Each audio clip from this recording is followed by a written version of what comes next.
Well, the government of Palm Springs, California, out in the desert, is plotting a war on racist trees. Since the 1960s, a row of tamarisk trees has separated Tahquitz Creek Golf Course from a historically black neighborhood. Now, locals say the trees were planted with racist intent, and the city plans to clear-cut them as a result, as punishment. The cost? $169,000. Trey Daniel is a Palm Springs resident who supports cutting down the racist trees, and he joins us tonight. Mr. Daniel, thanks a lot for coming on.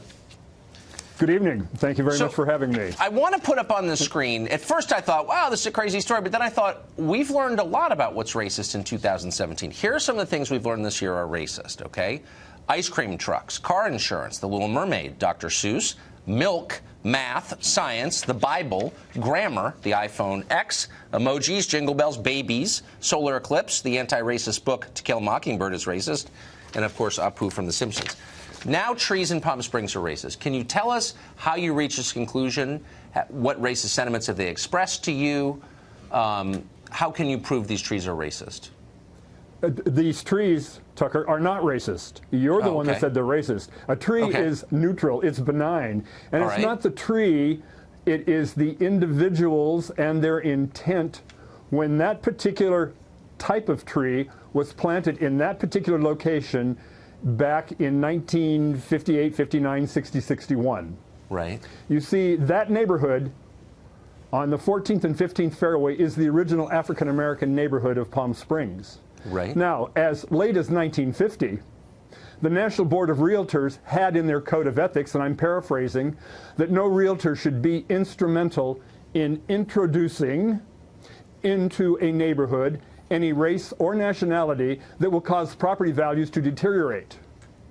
Now, I'm aware of that. We had a lot of a lot of awful things were in those codes. I know that. That's right. And yes, they were. And you see that golf course, that black housing development in 1960 is right on the 14th and 15th fairway.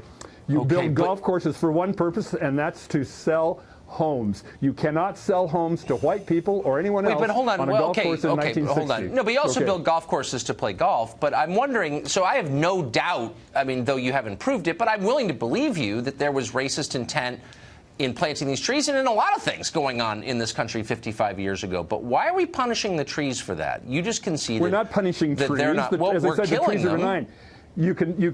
Because the African American, the black families whose properties are adjacent to those trees, and if you've done any research on the tree, you'll know that's one of the nastiest trees around, and it's also been declared an environmental disaster by the federal government. What? They grow to be 60 because feet it's tall, wait, no, slow down. Now, well, wide. hold on. Hold on. Because that tree is a foreign tree, you're calling it nasty?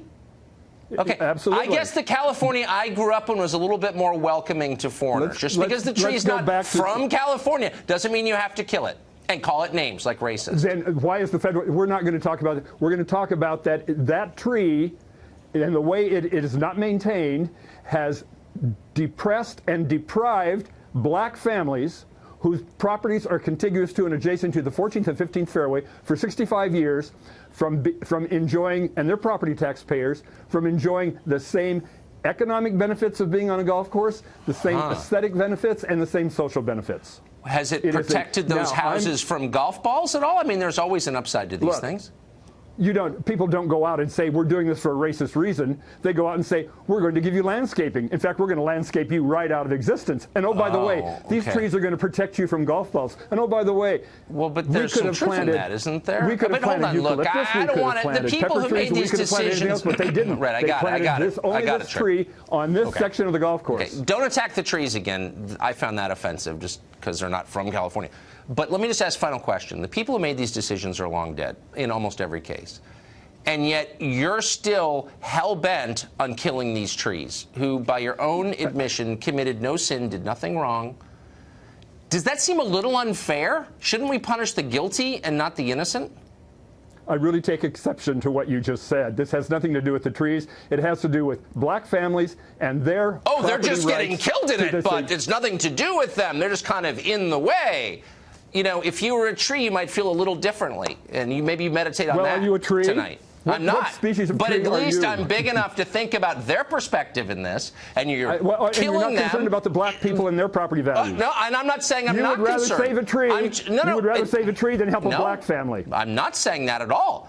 I'm That's merely exactly saying what you're why saying. punish Why would the innocent? Why would you not help these black families improve their property values? Well, and give I would them love the to same have them rights on as and talk taxpayers about it. That all the white but I'm families just do not on this convinced. golf Hold on, course. slow down. I'm just not convinced that trees need to die to make you feel better. That's it. But look, just think about that and come back. We can continue this conversation. I wish we had more time. Trey, thank you.